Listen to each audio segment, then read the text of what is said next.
Braden. Welcome to the second episode of Mostly Men's Mental Health Podcast. How are you? Good. Good. Great. Excellent. Ellie, we'll start with you again. You want to tell us just a little bit about yourself? You've got 30 seconds. I'm 26. Yep. I'm from Brisbane. That's Thought it. you're from the Gold Coast. Oh, from the Gold Coast. I live in Brisbane now, though. Fair enough. Yeah, that's it. And Braden, how are you? Welcome to the podcast. First time here. Thank you. Looking forward to getting to know you. And tell us a little bit about yourself before we kick on later. Yeah, my name's Braden Boyd. I'm 41 years old. Grew up in Brisbane. I've traveled all over the world, lived all over the place. Work hard, own several IT companies, and try and enjoy life. That's pretty much it. And you're a man. And I'm, man and a daddy. Right. Who's squeaking? That would be me. Okay. That's my chair. So I need a better chair. That's Gossie's chair, isn't it? Yeah. Gossie from last time brought that chair in. So Gossie, shout out to you, buddy. We're still using your chair. I'll introduce Red to you. Red's behind the laptop over there doing buttons and making sound effects and doing all that sort of stuff. There he is. And a little bit about me. Sarge, I'm 50 years old. I grew up in North Brisbane, joined the army when I was 17, did 20 years, got out as a personal trainer, been a personal trainer now nearly 15 years, as well as a whole bunch of other stuff. And now I am running this Mostly Men's Mental Health Podcast, where what we try to do here is bridge the gap between men's mental health and the fact that there's a lot of men's groups out there and they talk amongst themselves, but not a lot of women get to hear that. And so it's like bringing a couple of guys in to have a chat, but also having some women to come in and have a chat with us as well. So they can open, like build that bridge across between man and woman to try to just ease the communication between us all. Because it can be quite hard sometimes. Like, a lot of women will say that men don't like to open up and talk about their feelings and their emotions and what's happening in their lives. And I understand why. Like being a man, I understand why. Not a lot of women can understand why. And they say, well, why don't you open up and stuff like that? So I think that's a good segue into talking about our first topic tonight, which is actually masculinity. Ellie, what is masculinity? When I say the term masculinity, what do you think of it? What does it mean to you? Actually, I can't put it into words what masculinity is. From a woman's perspective, I don't really want to. Well, wouldn't it be the opposite of femininity? But I feel like I have a very different outlook on what masculinity is, like from what everyone else thinks it is. Well, you can't think for everybody else. We want to know your opinion. I think masculinity is a man that's in touch with his emotions, isn't afraid to show that. That's what I feel like the true form of masculinity is, because you're not afraid of emotion. And technically being masculine is not being afraid of anything. So I think if you're not going to be afraid of anything, don't be afraid of how you tell your emotions to people or anything like that. That's fine. Like, I don't really see it as like a breadwinner or anyone. This will be interesting. I feel like I picked on you first. Sorry. It might have been easier. Okay, you know what? Hold that thought. Let's go to Braden. Braden, explain to me what you think and feel what masculinity is, being a man yourself. No, I think it's changed over the years. So if you look at the generations, the generations of individual was, back in the, I'd say 80s and 90s, you provide for your family. If I look at my parents and the way they were with, myself and my brothers, it was dad always provided, mum stayed at home, she looked after the family. That was what I saw my dad do. And what I'm seeing now in the generations, it's very different. There's a whole push for equality. Mm-hmm. So what is a masculine man has changed. And I think women, from what I'm seeing, they are expecting to have a male that supports them, but, may not always be the provider. They may jointly provide. Yeah. So I think it's changing. It's not the same as it's always been. Do you think it's changing for some, but it's still the same? So what we're talking about now is, and I heard this question the other day and it was really good. It was somebody was going up and asking women, what would you prefer? Would you prefer equality or chivalry from your man? And because if you prefer chivalry, then you're saying that you accept that your man is going to take charge and lead you in certain aspects. It doesn't have to be all the time. And it's not a controlling thing. We're not talking about DV or coercive control or anything like that. We're talking about taking the lead and making decisions for you two or your family unit for the better of your, for your relationship and for your family. And it is changing. Absolutely. I totally agree. Since the 1960s with feminism and the push for equality, it means that chivalry is not often seen as much as it used to be. Like, I can remember, like, I've opened the door for hundreds of women and probably hundreds of men. And I have had, which is a chivalrous act. to be in a situation where you can open the door for somebody.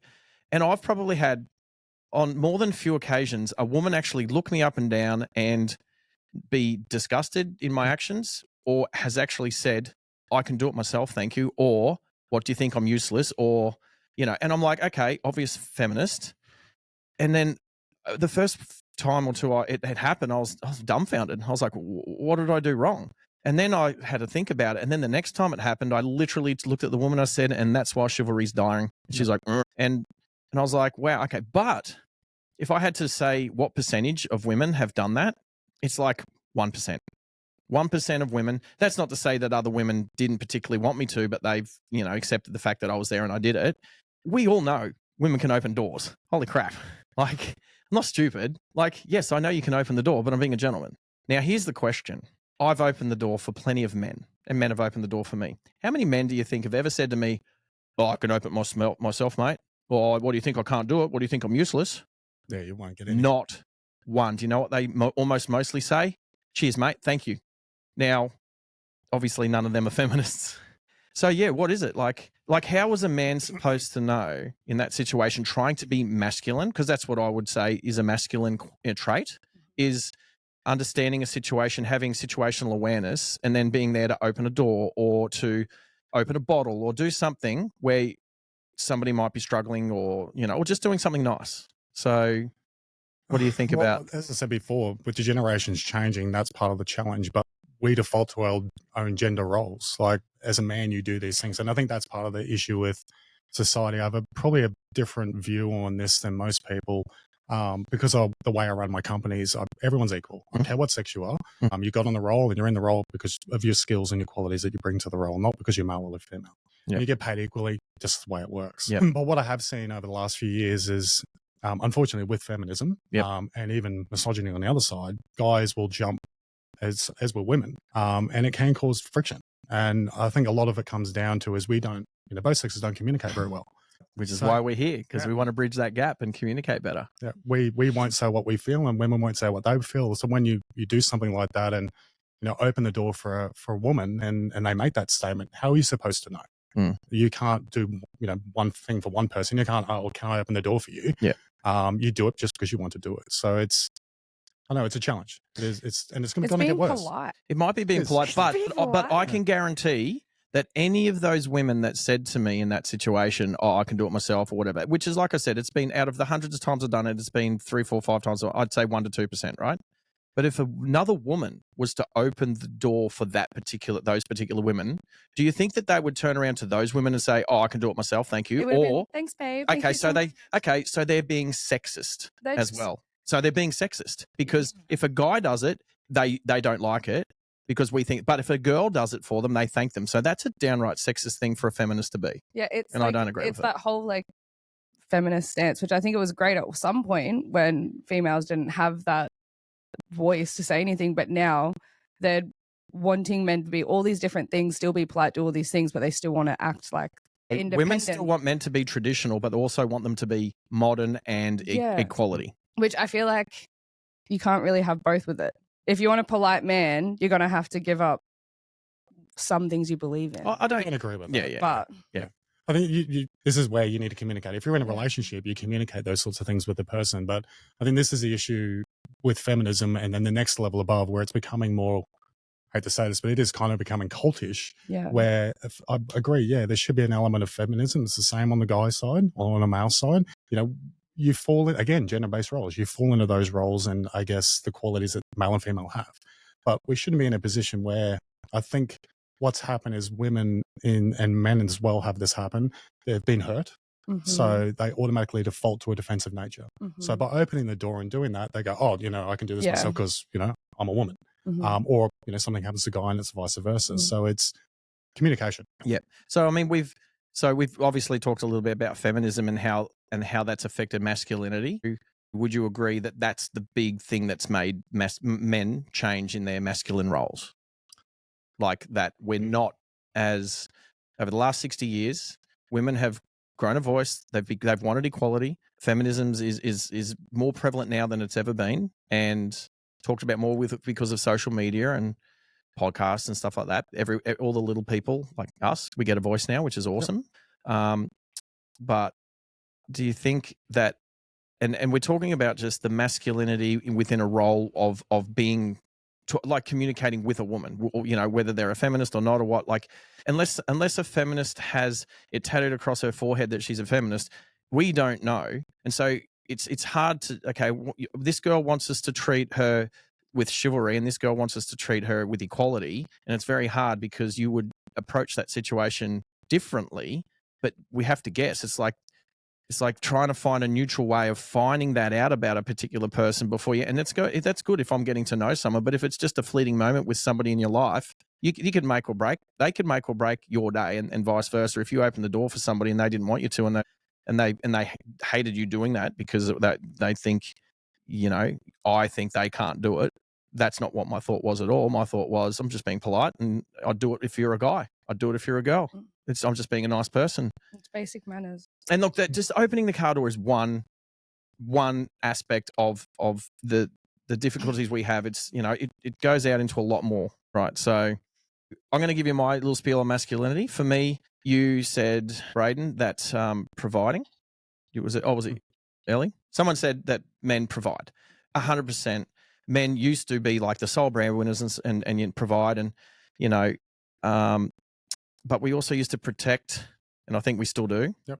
And also parent. And they're the three big P's that I think a lot of women are looking for in a man. And so then how does a man, like with the varying degrees of masculinity, how do we provide the protection and the parenting and the providing for? So like how that's changing. So it's, what do you think, Braden? What do you think?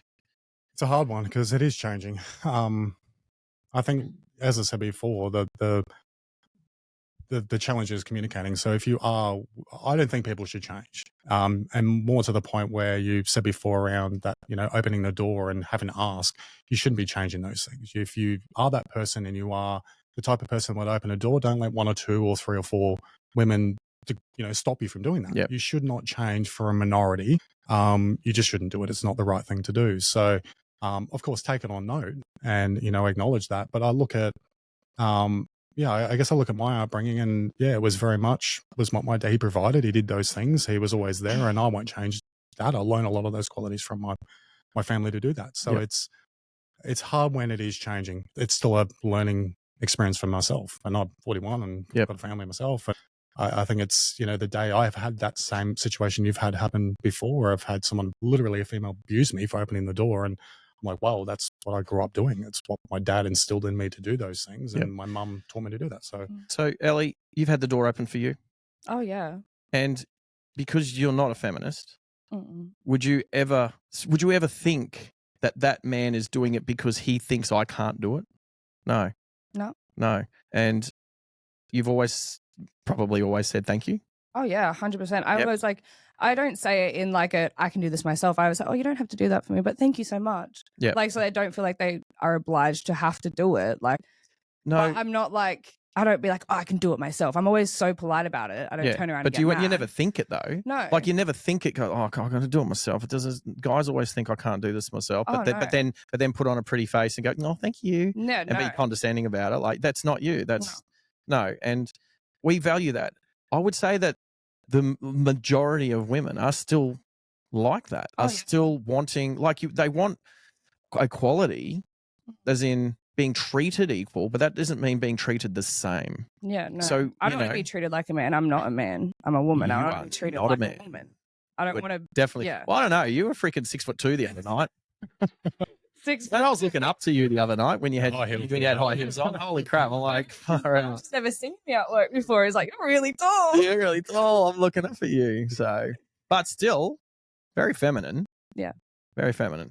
And that's just one of many aspects I really like about you, and like what we gel as friends, is because I gravitate as a man with masculine sex roles. I want to do these things for women. I want to, you know, open the door for you. I want to provide for you, like providing for you, not in a relationship sense, but in a friendship sense. Yeah. You know, if you need to lift somewhere, you know, like Red drove you in here tonight. Like, it's like the bare minimum, I guess. But like, you don't just have the bare minimum with a sexual partner. You have it with all of your friends.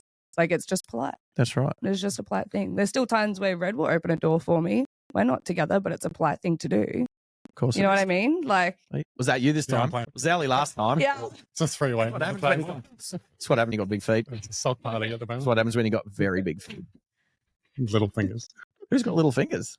Anyway, so with masculinity, I'll briefly, I grew up without my father. He was quite a toxic, well, still is quite a toxic man, and he's and left when I was 5. So, and the last things I remember was, you know, arguments and things being thrown around the house. And then so therefore I grew up with my mother.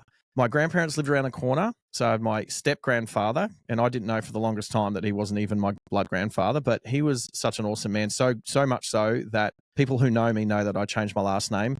The day that he died, I decided to change my surname to his surname to carry his name on. Well, carry his name on for a few more years because I'm not having children. So, but that was my respectful move for him. And the fact that my father is not my dad. Like he's not, like he was my sperm donor. Yeah. But he never fathered me. So therefore he doesn't deserve to have his surname passed along. Right. Not that I'm passing anything on, but so that was my decision for doing that. Then my grandmother was the matriarch of that household. So 2 streets away, spent a lot of time there. My grandfather was my scout leader. My grandmother was also, did a lot of volunteering work up in North Brisbane and PCYC stuff and the Army Cadets, which I did the first 3 years that they got up and running, and then I joined the Army. So the Army Cadets was a little bit more masculine, but it's still, and Scouts obviously, but it's still not like having a father, okay? Until I joined the Army. And once I joined the Army, that was the biggest hit of masculinity that I've ever had. And a little bit of it was like, let's just say because I don't have a better word for it, tough love. But it was what I needed to grow up. And luckily I joined when I was 17 and I'm still growing. Like, you know, I was 63 kilos when I joined the Army at age 17 and I'm over 100 now. So, you know, I was still growing up. And so it was like, call me a late bloomer when it comes to masculinity. I got it between the ages of 17 and then through to, you know, finishing off puberty and becoming a solid bloke in society, right? I needed that. If I didn't have that, I was going to end up in jail, because if you look at incarcerated people in like, you know, like a lot of statistics come out of America, it's like 85 to 90% of incarcerated men in jail grew up without fathers. And so they did not have that discipline, the punishment that a father would give, that masculine role model. And so I think what's happened is we have a lot more single mother families these days where the father's not involved in if that's a dead shit father scenario like mine was, then that's the dad's fault. He should probably have never, you know, had brought a child into the world, let alone like 2 or 3, right? But that's not always the case. Sometimes, and we've talked about this before in our last podcast, that sometimes there's a dead shit mother situation and she denies access of the children to the man, and therefore he doesn't feel masculine anymore because he can't provide that role as a protector, a provider, and the big one for that parent for their children. And so then they can end up in jail doing the wrong thing, addicted, and or taking their lives. And so a big part of the male suicide and stuff is a lack of masculinity, a lack of positive direction, discipline, punishment where it needs to be handed out, and just guidance. Would you agree with that? Yep. Mm-hmm. And so growing up, you mentioned about your dad and you learned a lot from him. And yeah, go for it. Positive and negative, I think. Of course. Yeah, it's not a topic I've spoken a whole heap about, but it has defined me as an individual. My upbringing, I had a very absent father. He worked very hard. He provided for us as a family and was there for us in that way, but never as a father. There was a lot of things that happened in my younger life that really defined me and my whole family. None of my brothers talked to my father. I haven't spoken to my dad in years and years and years. And a lot of that come down to when I was very young, he said to me, when you earn more than me, then you can have a say, and really ran me down. Did it with both my other brothers as well. And it's actually damaged both my brothers mentally. Can you say that again? When you earn more than me. When you earn more than me, then you can have a say. So I made it my mission to do so. The worst thing is when I got to the point where I did, I didn't feel the way that I thought I'd feel. I'm like, hang on, I did this for the wrong reason. I didn't do this for me. I did it to prove him wrong. And that changed everything. Prove him wrong, or actually or live up to his expectations? It was a combination of both. Yep. It was because of him not being there, and it kind of put a lot of pressure on all three of us boys, and it became a bit of a problem for us all. And my youngest brother James he's the one that's taken I think the biggest hit of all of us, because James was very young when Dad basically left. So my mum separated from my father, or left my father, and there's just things that have happened over the years. I was up for an award in 2016. I won Entrepreneur of the Year for Queensland, and my dad rocked up and was hitting my business partner, and my mum's sitting right next to me. So, things like that, I don't mean to talk ill about my family and my mum and my brothers. I love them, but my father, what he has done to us, has really, made me who I am. So I make sure I provide for my kids, and I look after my kids. I want to spend time with them, even though I'm separated from my partner or ex-wife. It does, I do everything I possibly can to be there for them. And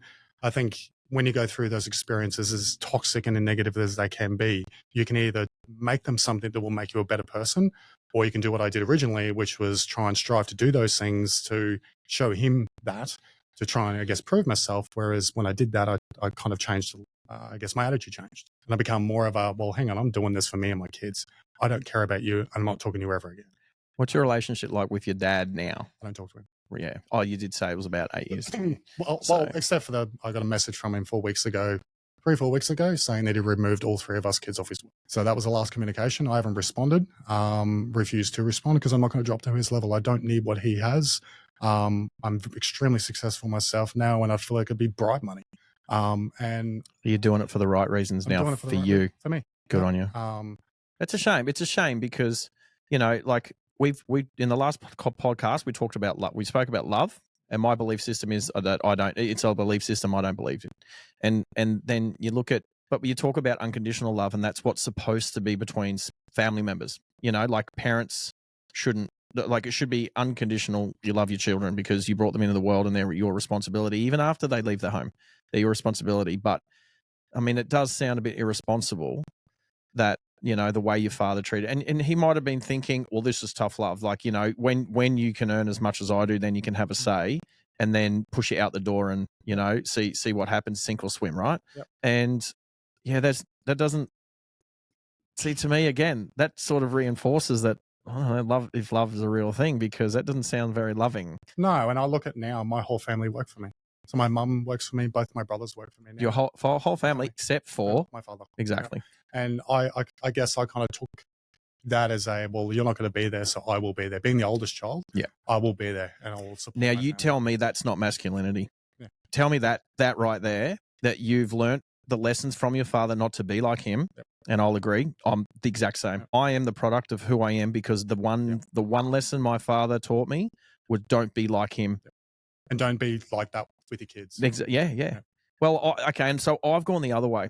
What you've done is you've chosen to have the children and live your life, but not be like him with your children. Whereas I've chosen to not have children because, again, I don't, and I say it all the time, I'm not mentally prepared to have children, the same as my parents weren't when they had me and my brother and my sister.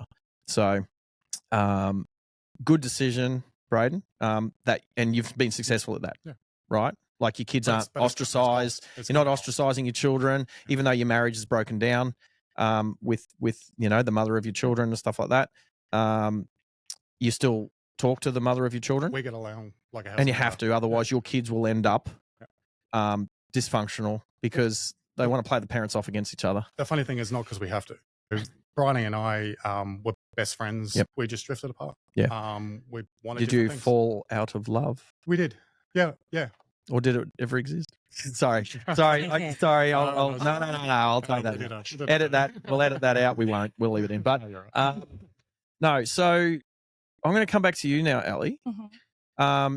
What's your relationship like with your dad? I love my dad. My dad is my best friend, like literally my best friend. He taught me how I should be treated in relationships. Yep. Although he has definitely had his days of not a very good parent, he's made up for those in many ways that a lot of parents don't. And he had to work very, very hard to get our relationship back together. Is he a masculine man? No, my mum was more of the masculine one growing up. So I think I said this in the last one. My mum was the breadwinner. She had the higher earning job. Yep. My dad did, before he left, a lot of the cooking and cleaning. My mum still did cook and clean, but not very often. She's a nurse, so she was working long hours. So dad was more of the feminine one, and he still is the very feminine one in his relationship now. What sort of masculine traits do you think he passed on to you that your mother couldn't?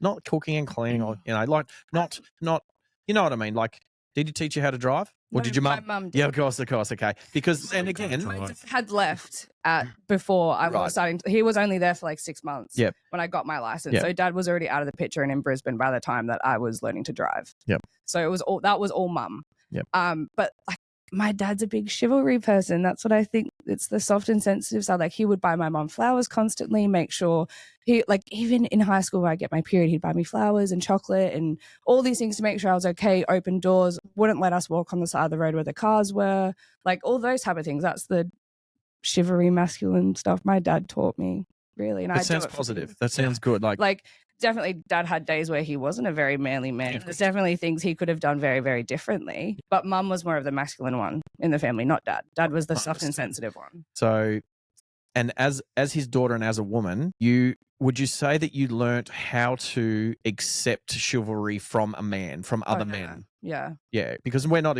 and no one's expecting you. Like, does your mum expect you to wear the pants in your relationships? Yes, because she does. Is that an expectation your mother has? Yep. So she's raised you. But I see myself very masculine in ways because I was a lot closer to my mum growing up than my dad. I still see a girl. Like, I'm very girly in some ways, but in relationships, I tend to try and be the more masculine one because I've always had to be. Well, I mean, that would make sense in your current relationship, wouldn't it? No, even in my last one, I was still quite. But was your last one with a woman? No. So like, that's, you're not, it's not, you're not in the closet. I'm not in the closet. You're not in the closet, right? So your current relationship is with a woman. Yes. And do you take turns in masculine, feminine role model, like roles, or? The funny thing about women is that what I've found since even secretly dating women is even the more masculine women are just as sensitive as the more feminine women. Like, I feel like there's not very much of a masculine role, even though my partner tries to do everything for me. She still kind of knows that I'm very independent. So that's okay, but that doesn't necessarily say that's being feminine or masculine. Yeah, but is she the feminine one or the masculine one? Are you the feminine one or the masculine one than what she is? Like your mum has taught you. Yes. Which is ironic because can I say this? Yeah. She looks more masculine and you look more feminine, but your roles. Say I'm more of the masculine one. And yeah, sure. Yeah, no, personality-wise, I'm a lot more of the. Having known you both for so long, Yeah, I'm definitely more of the masculine one. Yeah, fair. And look, that's the world we live in now. I would say you swap occasionally. Like, if I'm out of line, like if I get a little bit too wild, sometimes, as we all know I do, then she becomes a masculine one. You mean she takes charge and she leads you? She becomes a chivalrous one. Yes. And you know what? I think that happens in like almost all relationships. Traditional man-woman roles and stuff like that. Flowers and stuff, and chocolates and like little surprises. Yeah, she loves it. But I think just good giving people do that for each other. Yeah. Not just masculine or feminine role model. Right. But yeah, I definitely say I'm the more masculine one. I think that's awesome. Personal. Yeah, absolutely. I think it's awesome. All right, so I'm going to actually ask you again now, Ellie. Mm-hmm. What does masculinity mean to you now that we've spoken about it a little bit more and opened your eyes? Because it's not just like you're a little bit narrow channeled last time in your answer at the start of the podcast. Now, what do you think about masculinity, and you describe what it means to you? I don't know. I don't see it how everyone else sees it. I don't see that masculinity should be the breadwinner. I feel like it should be being a gentleman. That's what masculinity is to me. But sorry. That's okay. It's the fact. Okay, we're asking you, so you don't have to preempt that with, I don't think being a gentleman. I don't That's think masculinity. The way that I think about it is the same as everybody else. That's fine. We don't care about what everybody else thinks. We want to know what you think. How masculinity, how your dad affected you, how your partner affects you now with masculine and feminine roles. after we've spoken about it and Braden's gone a bit deep into his family and like how his dad was and the masculine, you know, how I didn't have it growing up until I joined the army. So masculinity is a very sort of wide. Okay, I've got another question for you. Ready? Mhm. What's toxic masculinity? Control. Control. Yeah. Like trying to control your partner is toxic masculinity. That would be potentially one aspect. Can women try to control men? Oh, 100%. So then is that toxic masculinity? 100%. It's just being toxic in general. Or is it, oh, It's just being so it's being a in toxic general. human? Yeah. Oh, so it's actually got nothing to do with masculinity. All right, so people trying to control other people, that's not... That's just Okay, so that's not horrible, shitty toxic. person. No, wait, that's not toxic masculinity. It's just being a toxic human. Okay, so, but my question was, what's toxic masculinity? And you said trying to control specifically. Yeah. Specifically, but then you've just Yeah, I guess undone it's just yourself. toxic people. Oh, toxic people. Yeah. Right. So, all right. So then I'll ask you again, what do you think? Okay, if the control aspect could be done by both men and women, what is specifically toxic about the way that a man could affect other people that a woman could not do? I don't know. All right, Let me Braden. sit with it. No, yeah, sit with it. I'm thinking on that one. Because if you can't think of anything that's the way a toxic person, let's say a toxic man, could do to another person, whether it's mainly to a woman, but could be to another man, that can't be done by women, especially in today's age of equality, then there is no such thing as toxic masculinity. There is just toxic people. I think it just comes under the umbrella of being a toxic person. I think they just put the toxic masculinity because it's a man or toxic femininity because it's a woman. Bam. No such thing You're as just a toxic. toxic- Okay, so can we agree there's no such thing as toxic masculinity? We have feminine people and masculine people, and I totally agree that femininity to masculinity is a spectrum, and that we all have aspects of masculinity and femininity that we sit on that spectrum to some point. Androgynous people would probably be right in the middle, right? And then there's those that can't decide what they want to be and they want to be the other, right? And you can be very, very masculine and you can be very, very feminine. The last girl I dated was so feminine, like, you know, tiny girl, feminine as, like, and that made me really, and I've dated other women that are less feminine than her. You know, I dated a police officer a couple of years ago and she's very masculine. She's built like a brick shit house. Like, she's, yeah, man. She, you know, like she called me up after dating her going on a date with her one day or whatever and said, oh, I just made a citizen's arrest. I just ran a guy down that was stealing something from a shop and crash tackled him. And she showed me the skinned arm and knee and stuff like that. And I'm like, you're an off-duty police officer. It's not a citizen's arrest. Because she knows that's on my bucket list. I want to make a citizen's arrest. But she ran a dude down, crash tackled him, and pinned him there whilst the on-duty police turned up. Such a vibe. Right. Love that. And don't get me wrong. How was that turned me on? I was like, what are you doing this afternoon? Like, I was like, oh. If someone said that to me, I'd be like, but it's pretty masculine. yeah. And I was, and so after dating someone, and I mean, I was attracted to it, don't get me wrong, but after dating someone quite masculine and dating someone quite feminine, I know what I would like to, you know, I know the girls I like to say. And the more feminine woman I date, the more masculine I feel. And I want to feel masculine. I want to feel like I can provide and protect and not parent, potentially parent, right? Potentially. I always want to have the potential to do that, whether it happens or not. No such thing as toxic masculinity. No such thing as toxic femininity. Just toxic people. We got masculinity, we got femininity, we've got good people, and we just got toxic people. So can we agree that toxic masculinity is actually a thing? Yeah. Hells yeah. Hell yeah. All right. So, well, let's wrap up. Let's wrap up the masculinity chat for now. But it's a really good segue into what we're going to talk about next, which is fatherhood. Now, Ellie, we'll come back to you as a daughter of a father. But Braden's already mentioned that he has 3 children, and you've been a father for like how old? You're almost 17. There you go. So he's like adult, right? So you've watched him grow up. You've done the things that your father didn't do, which was you've been there for him. Well, unfortunately not with the first one. So the first one, was very ugly. Yeah, left Belinda, and basically as a result of that, she stopped me from seeing Cohen, and it's been very difficult. Ended up going to court. The solicitors are like, you're going to spend all this money, Braden, money I didn't have Braden, back then. Why did she stop you from seeing your son? It was a matter of she didn't want me part of his life because I left her.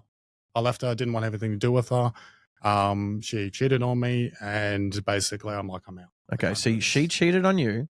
You left her because now trust is gone, loyalty is gone. I think respect is now gone, Yep. but she's still the mother of your child.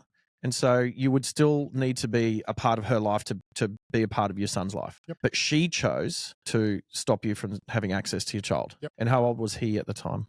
Far out. Man. To the point where she lodged a domestic violence order. It got thrown out of court. So I ended up going to court with that. Well, I'm going to break this down, Braden, as we go along. Yep. So I'm just going to keep cutting in and breaking this down as we go. Were you got thrown out of court because you were proven innocent of domestic violence? It never happens, yeah. Okay, so do you think what she was doing would be considered domestic violence? As in not hitting, not physical, but coercive control? Yeah. Was there any coercive control, gaslighting for her to stop you from seeing your child for no other reason than to hurt you, to try to say that, you know, that you were domestically violent against her, to try to make that easier for you not to have access to the child? To put it into perspective, the DVO in the document, it had nothing about me laying a physical hand on her. Yep. It was that I was basically pushing her to return a motor vehicle, which was in my name, and I applied because it was joint custody. The police couldn't repossess it. So she filed the DVO with just that in there. No reference to me laying a hand on her. But of course, with the way the system works, it's still a DVO. It goes to court.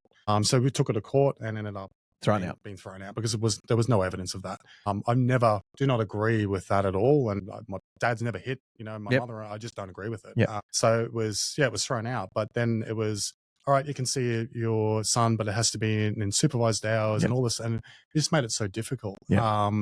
And then they moved away. She ended with this guy. And subsequently, I have spoken to him. Question? Yep. Were you paying child support? Yes, always have. Now, I respect that because you want to pay money to help your son. Yeah. And a lot of child support. Yeah. Look. Do you More think? than anyone ever Okay, gets. while we're here, how much of that money went directly to your son, and how much of it was spent by your ex on herself?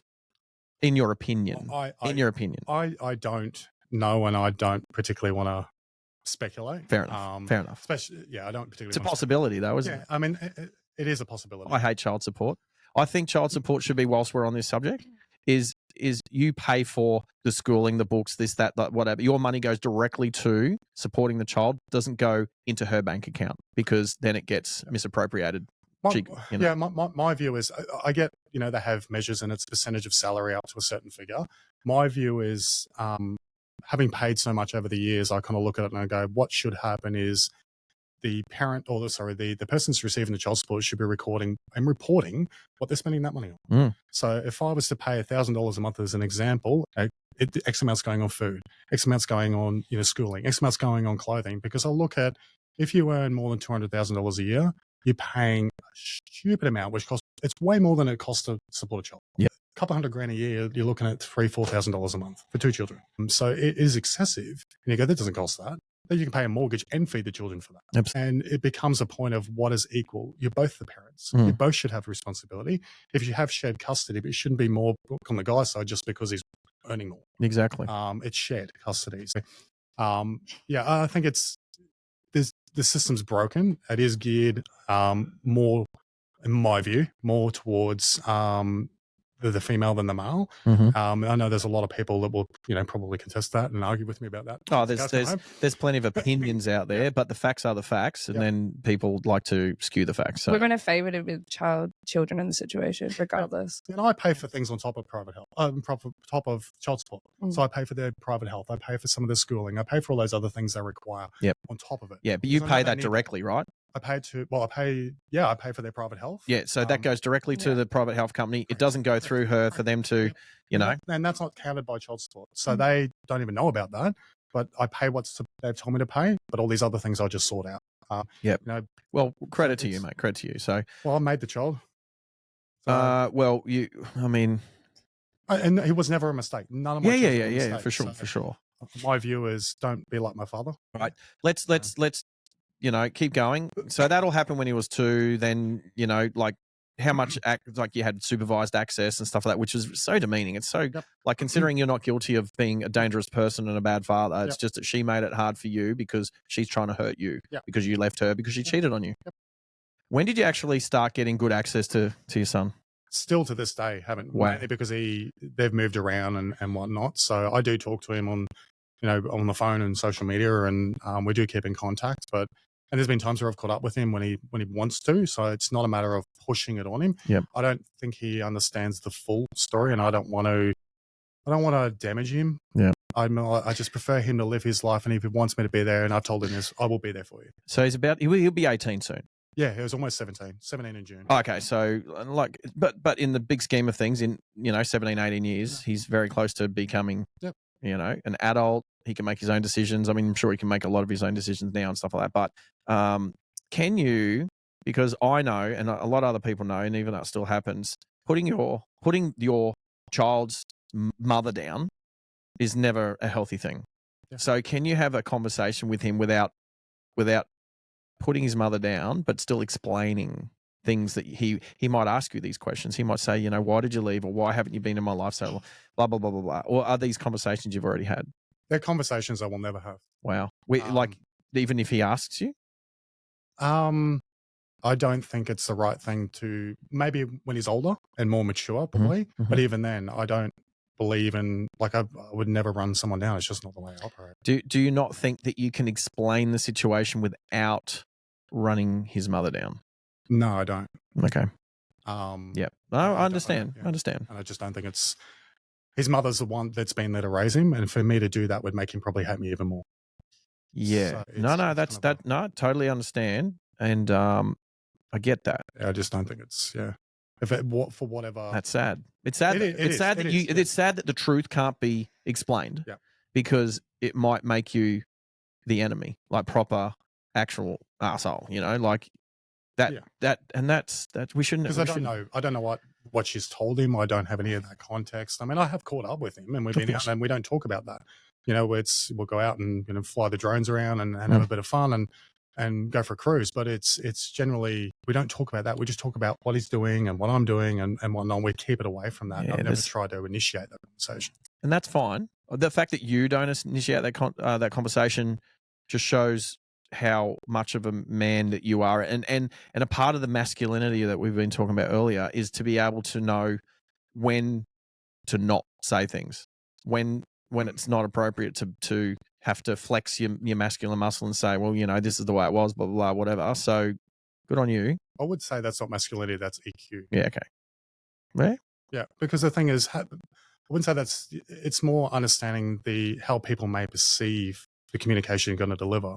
If you've got a level of emotional intelligence, you will know how to deliver it and be thinking about, well, if I say this in a certain way, or I could impact that person. Mm-hmm. That's only something that I've probably developed the last 5 to 10 years, given managing so many people and working with so many people and just talking to so many people. I go, well, if I say that, the impact is this, and then the impact is this. And so I always, with everything I do, think 3 or 4 steps ahead of my words could really hurt someone. So I need to be aware of what I say. Yep. And that's why I look at it from it's definitely an EQ more than I think it's an EQ more than a masculinity. That's cool.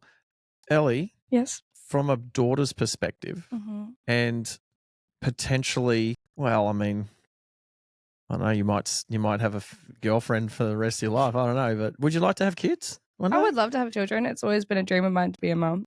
That's awesome. That's all I've ever wanted to be in life was a mum. So then, if we were to say, who's the dad? Is he your boyfriend, your husband, or is he a surrogate? Or I mean, you're dating a woman at the moment, so it's like, it's a funny one to talk to you about, because what I'm trying to ask is, with your father and knowing what it's like from the daughter's perspective, and then wanting to then potentially have a father of your children, what would you like to?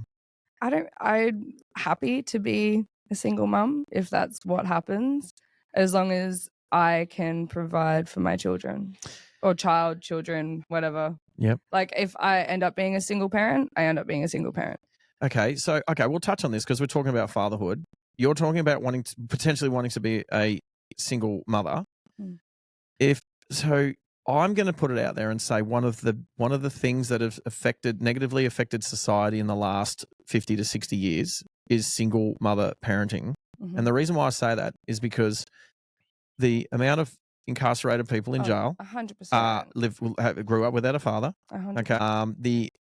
It's a child, a young boy. Like there's some really good books out there, like Maggie Dent. She's Australian. I've listened to her audiobook. There's another one. There's heaps, right? And I've read them all because I don't have any children, but my nephew is being raised by my sister, a single mother. And there's a lot of issues that come from raising a young boy without a father. And I know because that's what my experience was growing up. ADHD, don't quote me on the statistics, but it's like 10 times more likely that young boys will have ADHD when they grow up without a father. Mm-hmm. And I have ADHD and I grew up without a father. Yep, there you go. Braden's got ADHD and he grew up with his father not being present. And so you're stating now, I mean, we know women are the child bearers. Men, we've got the Me Too movement. We've got the My Body, My Choice. And so when it comes to fatherhood, we also need to look at the lack of fatherhood. So there's a potential you might want to raise and you don't get to decide the sex of your baby. So if you end up with a young son, how are you going to father him? I would definitely have to figure out ways how to have that masculine figure in if I have a boy in a boy's life, but I'm not going to stay with a shitty partner or have a shitty partner just so he has that, because that's just going to skew his mind on 100%. 100%. Yeah, my mum had partners that I would rather be by myself and have him get and see what a man is like through my friends and family than stay just with a shitty partner just because, Right, I'm not going to talk you out of that situation. And there's friends of mine that are looking to try and have babies, and there's other females in my life that are raising young children, boys and girls. And so raising and I pick the boys more because they're the ones that tend to be more violent. They're the ones that tend to go into jail more crime. Youth crime in Southeast Queensland is freaking terrible at the moment, and I blame the baby bonus. I blame feminism. I blame single mother parenting, and I blame dead shit dads, and I blame a lot of dead shit mums as well. Like it's a big melting pot of why, but it's all negative. But I'm going to put this. But what I'm going to say is the things that I know you say you want like a masculine role model to be in your child's life. But the problem with that is, and let's look at stepdads. Let's just say you end up with a man who's prepared to live. Are you prepared? So what a young kid, not just a young boy, but young girls growing up, they need discipline and they need proper punishment. It doesn't have to be freaking child abuse, but proper punishments. And and those sex roles of a mother and a father, usually the mother is more caring and empathetic and sympathetic, and she is, that's where the child learns to be that way. And then you've got the father that is the disciplinary. It's like good cop, bad cop, right? Yeah. And can you do both? 100%. My mum did both my whole life. Right. So now here's the thing, and I don't think you're too messed up, but there's actually things my mother did that I don't agree with. But you still grew up with your dad. But I grew up with my dad. And he was there. They're both there. So they both, and you know what, if they swap the roles of good cop, bad cop and whatever, like that's what it sounded like. And you sound like you actually had a pretty decent childhood compared to a lot of others, right? It wasn't horrendous. I mean, like I wasn't getting beaten every day, but there definitely was. Yeah, but that's a part of childhood. But like my dad was never the one to discipline us. So it was always come from my mum. So here's what I'm going to say. You meet a guy, you've got a young child. You meet a guy, fall in love, and are you going to give him permission to be the disciplinary? Are you going to give him the permission to be the masculine role model for his stepchild? And are you going to, because a lot of relationships, a lot of mothers will not let their boyfriend / new husband, they have the responsibility of paying for the child. They have the responsibility of supporting and being protective, being the protector, but they actually don't have the permission from the mother to smack the child on the bum, to punish the child, to discipline the child.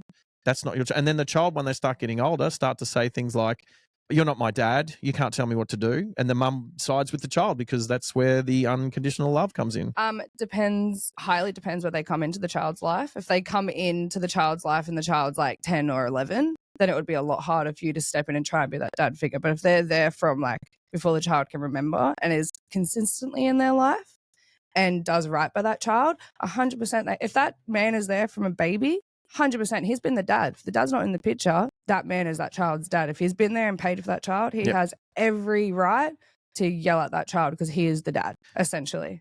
Right. It may not be biologically, but if you're there from day dot or like from when the baby's like 1 or something, yeah. But if you come in when they're a teenager. Right, and while got Mike again, do you have something to add with with Ellie potentially, and not just Ellie. Ellie's just representing single mothers. Now, what I'll say is the choice to be a single mother, or it might not even be a single mother. It might be a two mother family unit that you're trying to do with a surrogate father. But and even that brings on its own complications and stuff like that. So, do you have something to add from a father's perspective with regards to not just Ellie, but all sort of single mothers out there that choose to want to be single mothers? I mean, it's not easy. I know it's not easy. I think the reason that it works with my my two boys to my ex-wife is basically we have a good friendship. There's nothing ill I can ever say about Bryony. She does well by the kids. We do have different parenting styles, but we do make that work. I am more the discipline, and she's more the mother to them. So that does obviously cause its own, friction and whatnot between us. But it's few and far between. If we have a problem, we pick up the phone and call each other, and we'll have the conversation. So I think I'm very lucky in that situation. I know a lot of people and a lot of my friends that have had, separations and, single mother or a father that's a primary carer, and the mother's not there. So it's the other way as well, but it's not easy, but especially if you've got someone and say it is the same sex or, different sex, communicating, is critical. If we didn't have that, I swear my boys they'd be stuffed. But I think being a single parent would not be easy, especially if they've got primary care of those children. I'm, again, lucky that Brian and I share custody with the kids, and I pick my kids up tomorrow, and I've got them all the way, or tomorrow night, and then got them all the way till after Easter. I think it's like the 12th or the 13th of next month. So, most of the school holidays I have them bulk because I can take time off work, and Bryony goes away and does her thing. And she had a partner as well, and I was all supportive of that. Rocked up the first day I met him, shook his hand, and had a good chat. And I'm like, there's no reason to be hostile. Those things the kids see that. But that's important too, because because your ex's new man is also going to be a father figure, like a role model. And so you kind of want to vet him. You want to make sure, you want to start off on a good foot and everything like that. But you also want to make sure he's a positive influence on your children. True, but the other side is, even if he wasn't, what could I say? Because even if I said something, that'd cause friction between me and Bryony, and then it'd cause potentially more harm than good. I'd actually put a bridge there. So it's a matter of, I have learned when there's been situations how to communicate that, to Bryony, but she's very selective with the individuals she's with. So she is also, these people she's been with have kids as well. It's hard not to be at our age. Yeah. And most people have kids at our age. So I think, it's not an easy thing. It just isn't an easy thing of being a single parent. Yep. But having your ex there, if you've got children, don't push them aside. Oh, look, I 100% agree. Even though I don't have children, never will. As an educated and intelligent human being, I would call myself a responsible person. My opinion is, and I've seen it. I've seen it with my friends that have gotten divorced and stuff like that. The ones that still have great communication with their ex-partner, those kids are so set up way better than the ones where the parents fight. Those children end up so confused. They don't know who to listen to. There's no good cop, bad cop thing happening now. It's like bad cop, bad cop. Well, they see that. They do, and they see mum running dad down. They see dad running mum down. Yep. And then they think that's the way life is. That when they grow up, and then they start doing that, and it's that negative feedback loop where, and I think that's very prevalent in today's society. A lot of that's happening. And I think you'll hear things like, I have had, situations where the kids have come over and mum said this, and I'm like, oh, okay, no problem, and I'll just palm it off, and then I'll have the conversation with Bryony behind closed doors where the kids can't hear. And why was this said? And she's like, oh, that was taken out of context. I'm like, oh, okay, no problem. And we just move forward. The more you subject children to your bickering, and that's the thing, we didn't really fight, we just drifted apart. So it didn't cause friction for us. The kids never really saw that. I was traveling a lot, literally every week. I was living in Adelaide, but they were in Brisbane. I'd fly backwards and forwards, and they moved to Melbourne. I was just all over the shop. So I was lucky the kids, the time they see me now is the time they saw me back then. Yep. So it's not really any different for them, which has, I think, helped. Because if we had separated when I was there all the time, and now I'm not seeing them as much, it caused more impact to them mentally. Yep. But yeah, it's not easy. Hats off to Bryony. Yep. If she ever listens to this, she knows how I feel. She is a good parent, and she does do well by the children. I don't have anything good on you, mate. Good on you.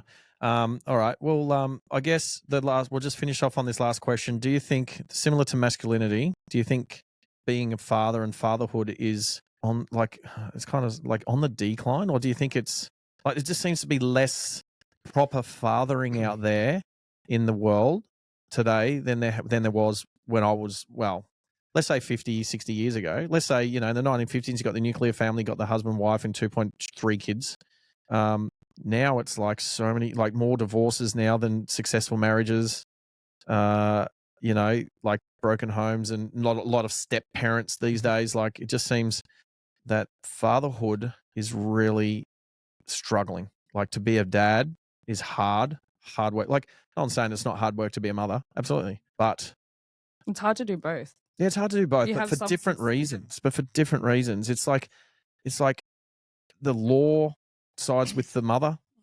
Like I heard something the other day. It was like a child should, be raised with their mother. If it's a broken home, should be raised by their mother until they start developing cognitive thought process. Like, so age of 7, 8, 10 years old. And then they could go and spend time with their dad. But some, like it's been reported that, in situations where the kids grow up with the father, those children fare just as well as two parent homes. It's really just the single mother homes that are suffering, the ones that don't have fathering, the ones that don't have a masculine role model in those children's life. Not just the young boys. They seem to they suffer worse, but young girls do. Like we talk about women with daddy issues. Now, it's called separation anxiety. We call the women that don't have a good relationship with their father having daddy issues.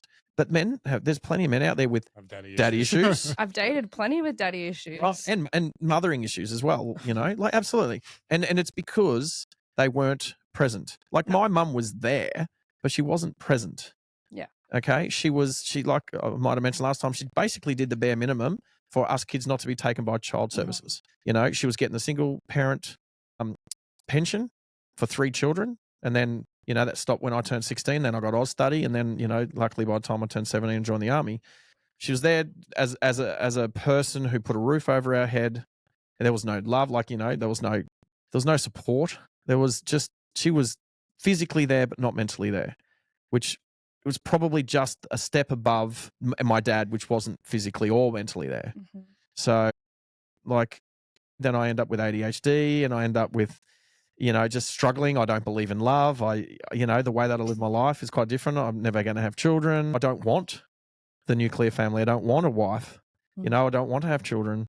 I don't want to be unhappy. People say, oh, you're going to die a lonely old man. I've got so many friends. I'm not dying a lonely old man. But you even say yourself, you're happier by yourself. Oh, hell's yeah. Well, in aspects. I still want to date. Yeah. But the thing is, dating is difficult because you're all I see is there's one night stands. You go out, you hook up culture. Not for me.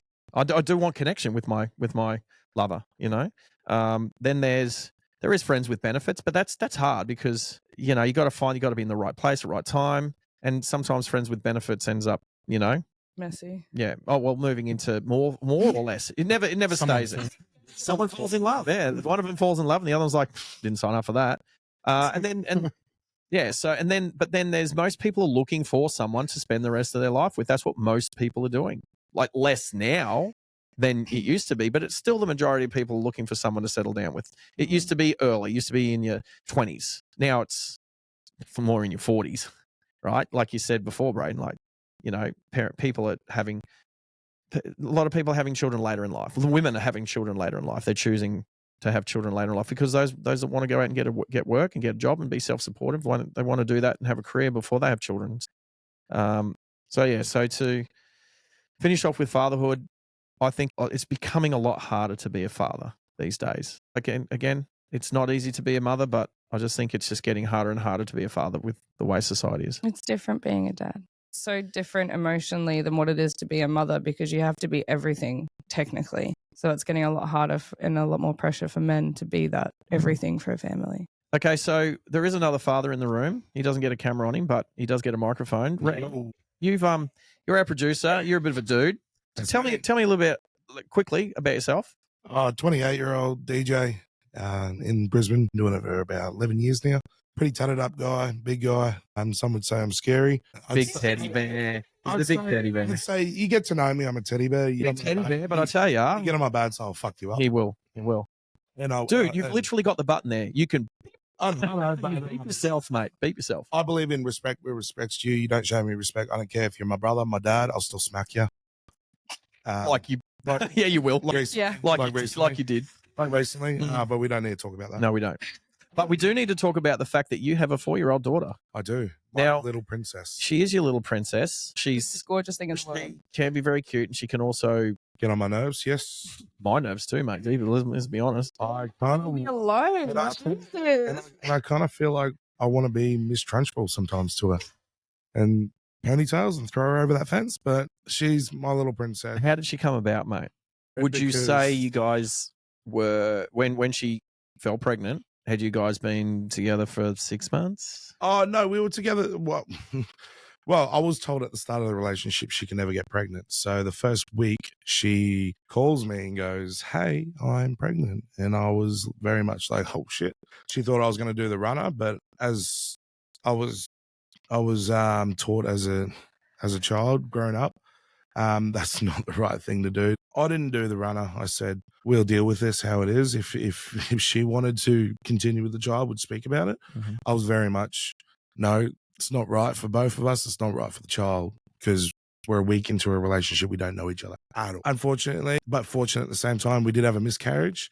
Fast forward, we were together for a while. It was very rocky. Do you know what they say that can fix a rocky relationship?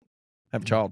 They say the relationship was very rocky. She did very wrong by me multiple times throughout the relationship, but they say love makes you do stupid things and love makes you blind. So I forgave her for a lot of things. We have a child, and it's not a mistake, I would say, at all.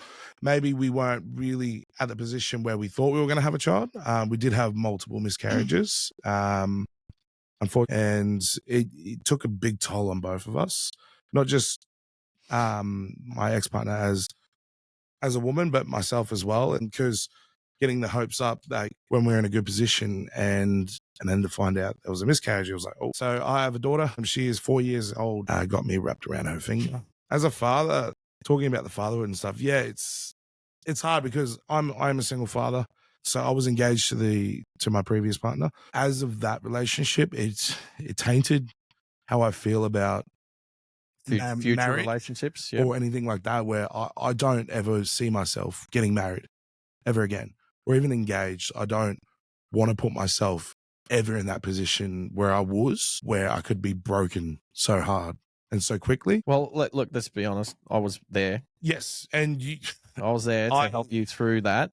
I mean, when I break up with a woman, I get to choose if I never see her again. Oh, yeah. Or if I stay friends with her because, like sometimes people, but she needs to stay in your life. Unfortunately, yes. The ex-partner will be in my life for the rest of my life. Exactly. And that doesn't just happen until my child's 18. There's marriage later on in life for her. Mate, you're speaking on behalf of like all the men in these broken relationships. I always want to end these podcasts on a lighter note. Last time we talked about mansplaining. This time I want to talk about something that women might not know about, which is male etiquette, like in the men's restroom. Yeah. All right. So I'm going to start because today I was talking to my trainer and he said, "Oh, come with me while I go to the toilet." And I'm talking to him and we enter the toilet, which is a public toilet in the gym. And I'm talking to him as I'm breaking all of the rules of male etiquette in the restroom, but then said this would make a good topic to talk about and started talking to him about, and literally there was a guy. So he pulls up, there's 5 urinals, right? So there's stalls. And there's already a guy at the middle one out of 5. And so he goes to the left one. And I'm literally saying, hey, look, this is exactly what I'm talking about. Male etiquette that's unspoken is you don't just rock up to the next, you don't piss next to each other. Mm. You urinate, like you try to keep as much space as much as possible with the next guy. Is this something you knew about, Ellie? No. No, exactly, right? That's pretty fascinating, right? All I know is it smells like putrid walking past.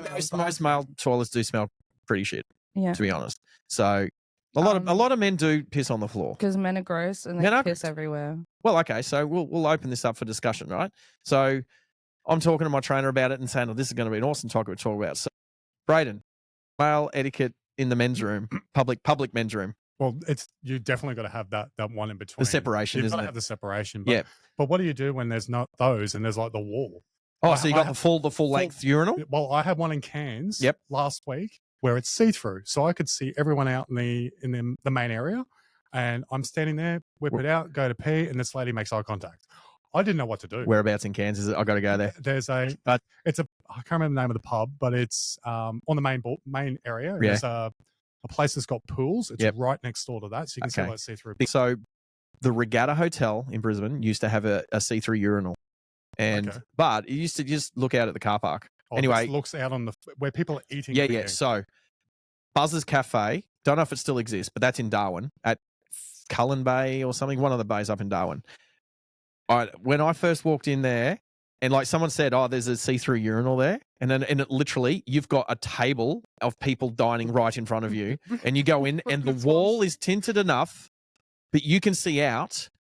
And you just, it's a window. Like you don't know, you just think people can see in. And when your eyes adjust, like all of a sudden, and you go up to urinal, it's a floor to ceiling window with the tray down the bottom. And then I got stage fright. I had to go and use the cubicle, because I literally thought people could see me, right? I was proud. I just hung it out and kept going.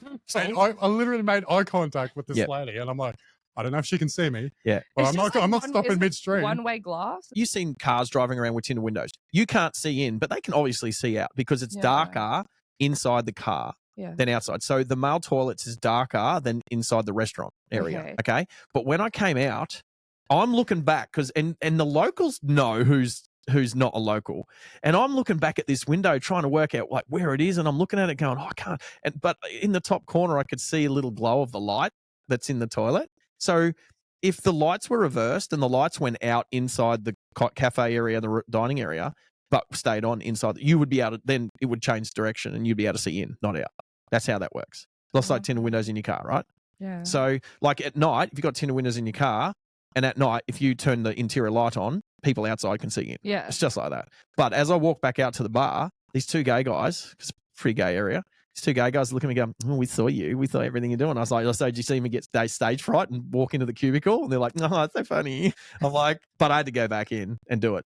So there's one in Melbourne up high, but there's no one can look at you unless there's a freaking drone or a helicopter out there. It's so it's liberating to piss on a window with people people are literally inches away from you, and you're like peeing all over them, but it's the glasses there. It's pretty funny. You don't have that. You've had no women's toilets like that. Our rooms are literally just cubicles. Shit, I've been into some female toilets that have got like at clubs and stuff, like in Darling Harbour. Oh, in Darling Harbour, they were lounge chairs and all sorts of stuff going on in women's toilets. Sometimes there's like hair dryers and stuff. Don't get that. We don't get lounge chairs. Like you walk into the girls' bathroom, it's just like, ugh. So the girls like, right. So another etiquette. We don't talk so if you don't know, like the airport's the big one, right? If you just caught a plane or about to catch a plane, you go into the male toilet, especially when you just got off a plane. It's quite busy. You go in the toilet, nobody's talking to each other. Nobody is saying a word. There is not one word spoken. It is a etiquette thing. You do not talk. You guys don't talk in there? No one's talking. Do you just not have enough friends that people talk okay. Listen, if you've gotten drunk on the plane, you're talking, right? That's what I was going to say. When you're drunk, yeah, there's talking. But if you don't know the people, if you walk in and you're by yourself and you don't know, no one's talking to each other. No one's saying, there might be the occasional cheers or hold the door open or something like that. Okay. Oh, thanks, mate, or whatever. But people do not talk to each other while they're pissing. No. Wow. Whereas, so what about you girls? Like, are you like having little chats between the cubicles and stuff, passing? Three in the same cubicle. Yeah, well, that's probably not going to the bathroom as such as like snorting drugs or something. But yeah, well, it depends what. Like in a shopping center, you're not going to be like, oh, hi. You're not going to talk to someone in a shopping center that you don't know. But when you go out clubbing, like, clubbing's different. I hate going in it, even in a bar. I hate going to the females' toilets. I hate it. I'll go to the disabled toilets because I'm not waiting 30 minutes to just pee.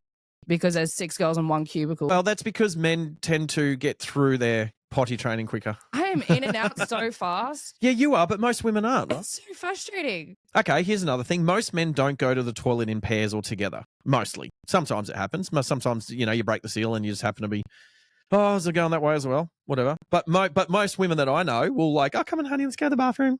Like most women, it's like you have to go.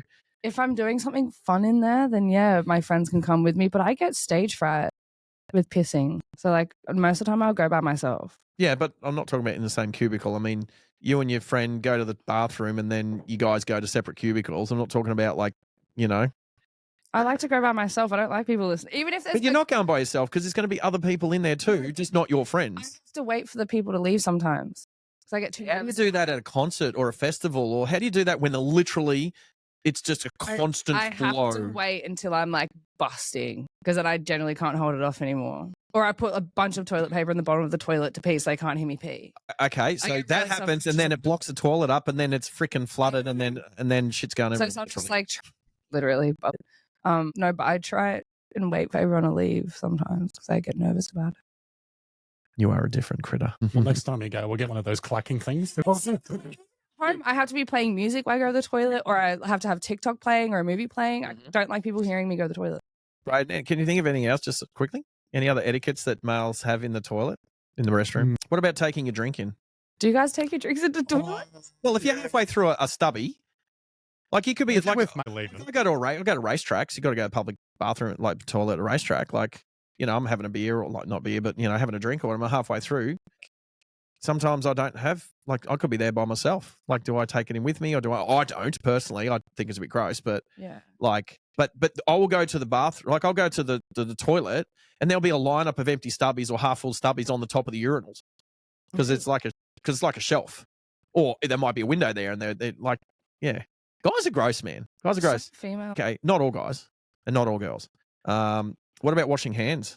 100% wash your hands. Don't be gross. No, that's not what I'm saying. I would say if I'm out at a sporting event, Or sanitizer. half the guys will just walk straight out the door. Yeah. Not even kidding. Mate, I'll tell you what I don't Are you do. a bub? Well, not me. I wash my hands all the time. Okay, here's the thing. If you could test for fecal matter, you go to McDonald's? Yeah. Liar. Oh, sorry. Shit, I thought you were going to say no. All right. When do I ever lie? I was going to say, isn't Macca's sitting in the freaking... I literally never lie. Okay. That could probably be your biggest lie ever. No. I'll be... Okay. So, Ellie, Yeah. you go to McDonald's. Mm. Do you order on those No. tablet thingies? No. I hate them. Yeah, I hate them. Do you know why I hate them? Because so many people will go to the bathroom, go to the toilet, and then not wash their hands, and then come out and then use them. If you could see the fecal matter that is on those touch screens when you're ordering your food, you'd be disgusted. I never use them. I don't even like touching money really because it's gross. But I touch it anyway because I kind of have to. But I was going to say, that's your job is working with cash. I literally have to. You literally have to. Right down here. It's like, did you wash that before you came out tonight? I used to go home and wash my money because I used to be so scared about it. Isn't that what drug dealers do? Isn't that called laundering your money? No, I used to put it in a bathtub with disinfectant and let the money sit in there. I kind of don't blame you. I kind of don't blame you. Took the money out and like emptied the water, do it again. It would be like black and murky, like swampy. Yeah, but that's just not from the person who gave it to you. That's from That's from everyone. That's from when was the last time that money was washed? Like Never. literally, is it coming out? The Literally never. Yeah. Except for me when I wash my wallet. That's why I don't have a wallet. That's why I have a Ridge wallet now. So many. Braden, you've seen it. You've been to sporting events or festivals or where? Melbourne Cup. Melbourne Because Cup. they have all those. That is cubicles. bad, isn't it? Yeah, they have all the little cubicles, and you have to queue for ages. Like your opinion from your experience, what percentage of guys would just walk out without washing their hands? 80%. 80%. Yeah. It's disgusting. 105 actually did a skit where Yeah. they stayed in the toilet and watched as people walked out, and then they had a crew out the front. As the guys would walk out, they'd yell out, "He didn't wash his hands," and it was apparently so many guys. That were So doing many it. guys. So What it's- about it's women? fucking- Because obviously most men don't go into female restrooms. So do you see women walking out, like depending upon where it is, like, whether it's like what event you're at or what, what public, in a shopping center or supermarket, whatever. It happens. Women aren't washing their hands either. Mm-hmm. What percentage would you say in your experience? Like most of them. Most women are not washing their hands after they go to the toilet. Like if I go to a festival, I know it's not like as good as washing your hands, but I won't wash my hands in the porta potty. I'll take my own hand sanitizer and just do it that way because porta potties are gross. Filthy. Literally so gross. Filthy. So, but like what do you call it? A dirty necessity. a cesspool. Evil necessity. It's literally a cesspool of gross. Yeah, but they serve a purpose. So Have you ever had sex in one? No. I definitely have not done that. Oh yeah, that's right. You're dating women now. I forgot. Imagine seeing that in the tour. Okay. Let's not mention it. It's like I'm trying to imagine. No, my brain is failing me. Okay, so from our experiences, more than average, like so not more than average. From our experience, more often than not, people are not washing their hands when they go to the toilet. Freaking disgusting. Like I get rashes with like the cheaper soap that they have at shopping centers and stuff. So I always have to rinse my hands with water and then sanitize after, just because I don't want my dermatitis to flare up. So it's not super effective, but it's like the only resort that I can. Question. But I'll always use hand sanitizer. Here's a question. So I've for years now, I've always been like coming up with things that people don't talk about. Things that people don't talk about.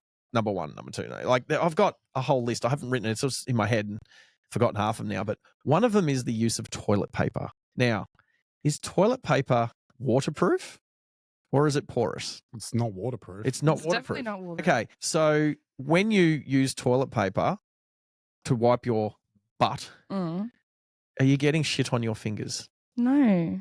But because I use enough it's not toilet waterproof. paper that it's not good. So there's a good question. How many times do you fold? Or do you scrunch? I scrunch. Ah, there we go.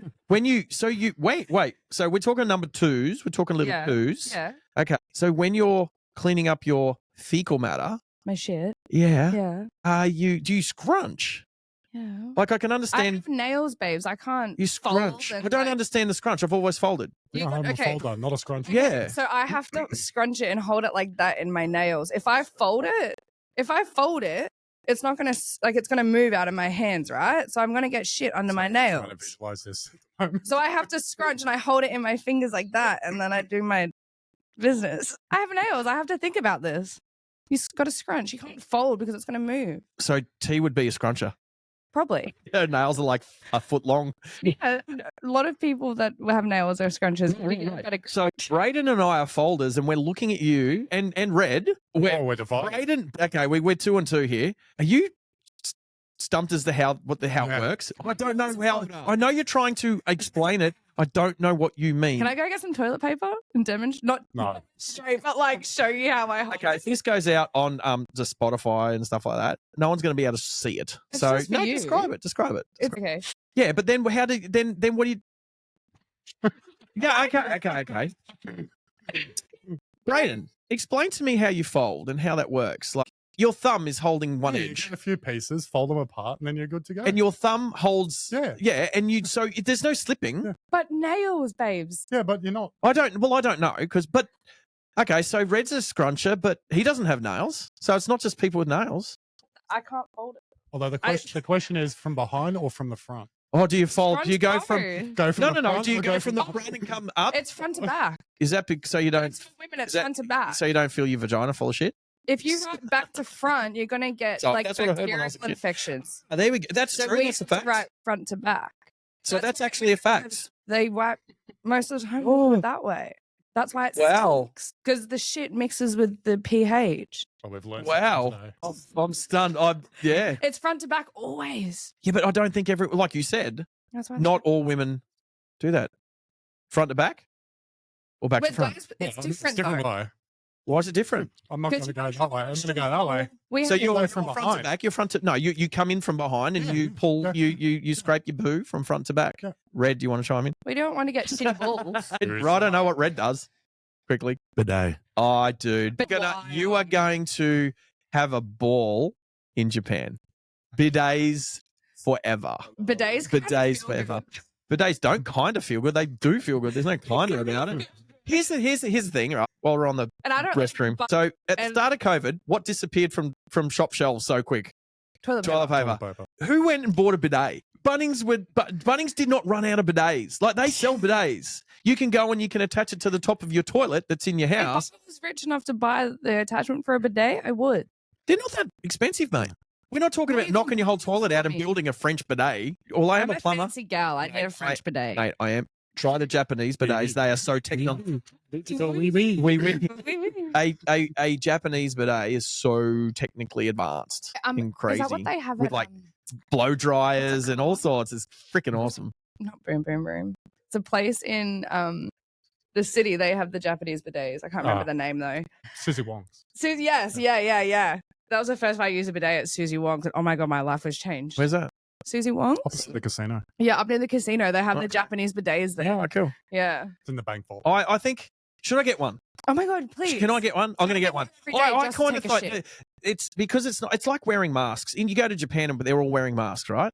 And you think you'd never do that in Australia. You'd look like a weirdo. Well, now post COVID, you Literally. can walk around with a mask and not feel weird, right? Yeah. So that's what I thought about bidets. I thought people come into my house and think I'm a weirdo, like some sexed weirdo, I'll because I want to be- spray water up my bum. If you haven't get a bidet, I'll be here every day to take my daily shit in your toilet. There's a reason not to get a bidet. But I want to get one. Our conversation will lead. I'll tell you what. Those seats fold automatically too. You can get one that does that for you. The week before COVID hit, I literally did my, shopping. I was running out of toilet paper, so I bought a 36 roll pack of toilet paper. That was the week before COVID hit and the shelves disappeared of toilet paper. 36 rolls gets me through a year, 12 months. Well, I don't wipe my vagina. Okay, I need you to go know to the. something. He's not folding. He's I crap regularly once a day. I don't need a whole roll for. Okay. I don't roll for a week. Like one roll would last me 2 weeks, and that lasts me every year. I was having this debate with an ex-boyfriend of mine, right? So if you're in a relationship with a female, we have to wipe every time we go to the toilet. Yeah. Hygiene, right? We know. It's where all the toilet paper goes. Do you think the woman should buy the toilet paper if they use it more often? Or should it be a shared thing? Do you believe in equality? Do you believe in equality? Yeah. But there was this debate that I should buy the toilet paper because I use it more. Well, Do you agree with that? If you guys live together yeah, and you're paying for a house together, like renting a house together or whatever, Yep. and you both use the toilet paper, Mhm. you should buy it together. It shouldn't be who uses it more, right? I actually think, okay, because I use such little toilet paper, the thing is when you go shopping, you literally buy, you got $200 worth of shopping. Yeah. Seems pretty cheap these days. You split it in half. So it doesn't really, because I'm going to use more of something else. Yeah. You could say, well, I'm going to use more condoms, right? So, but we split the cost of the condoms too, right? Just because I'm wearing it. Yeah. All right. Obviously. Okay. So I think what ends up happening is you split it, even though you use more, but the dude's going to use more of something. Okay. Here's the one, right? You buy meat for dinner. You're going to eat 250 grams and I'm going to eat 500 grams. Yeah. So should I have paid more for that meat? I mean, I don't eat meat, so yeah, you should have. I don't eat. I know. meat. That's why I become that's why you become a. That's why you're a. That's why you're. That's why you're half. Can you please bleep that out? I'll edit that You out. can Mate. do it later. No, we can. Post production. It's amazing. It's like you and makeup Yeah, changes the world. it really does. There's so much makeup on this microphone. You can clean that. All right. No, I think I know what you're saying, but if you're literally just going out and buying toilet paper, Yeah. that's the only thing you guys are buying, that's kind of weird. Like when you go shopping and you buy all your shopping Right. and you split it down the middle, yeah, you're going to use more toilet paper, but I'm going to eat more of the food. Yeah. And so I think it evens itself out. So I Right. think it's okay. Okay. I think it's Yeah. a common argument. Is this Me and my why- partner have the same? Yeah, because she uses so much toilet paper. Is this why? Are you eating it? Is this why? Is your vagina eating the toilet paper? Is this why he's your ex now? Is this No. why you've turned vegetarian? No. Is this why you've turned lesbian? Half Because think of the amount of toilet paper Actually, the 80% lesbian household would go through so much toilet paper. Do you want to know what sucks? There's only 2 other guys that live with us too, so it's a house full of women. So these poor guys always run out of toilet paper. Just get a bidet. That's That's the Yeah. answer. All right. So are there any other red? Yeah, red. So the etiquette with the toilet situation, they were in Germany, and everyone goes to the same toilet. Doesn't matter. There's no segregation, Units. and that's it. And but like a lot of the males and females will go to the same cubicle no matter what, because they're not just That's called obviously it's going called to the drugs. toilet. Not just that, but they're not just going for drugs or to have sex. They could be a male and female friend, but they will still go because their culture in Germany They're very is liberal. It's just different. And Oh, it's like, definitely so different. I would say a lot of the etiquettes that we were talking about is just Mhm. Australian. Because Yeah, like yeah. you guys were saying with I'll go stand next to someone. If I need a piss and there's only one left and there's a split between two people, I'm going to go stand in the... Yeah, no, we do that. You're like the most intimidating human if you don't know you. That's true as well. And an empty toilet, I will walk straight up and I'll just go to any one I want. If you don't want to piss, No, that's fine. No, that's fine. That's fine. But what I'm saying is, if you've got 5 cubicles there, and there's a dude at the end one, and you walk into the toilet, you're not going to walk up and go to the 4th one right next to him and piss. You just, because you wouldn't naturally do that. You'll do it for shits and giggles. You'll do it to be a shit stirrer. But if you're just out in public and you're by yourself or whatever, and you just go into you just don't. You just wouldn't. You wouldn't. Yes, I'm calling you a bluff, mate. I'm calling you bluff. I'm going to follow him to the toilet next time and just stand from the door and see. Or I can do it because... True.